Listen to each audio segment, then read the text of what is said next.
when I entered this campus,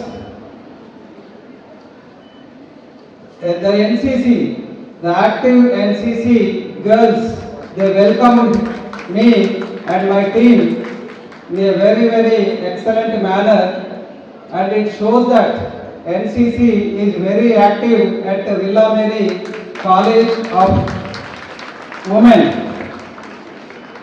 Secondly, as Madam mentioned about the college, various things, various developments, all academic, cultural, placements, ICT learning, right, and nurturing holistic development. Everything is happening at Villa Mary Education Institution.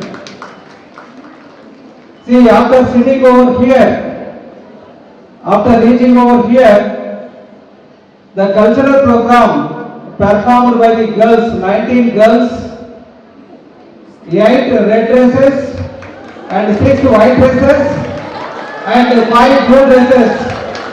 Each dress activity is very, very unique, what I found. So it shows that even I used to read the newspapers since many years.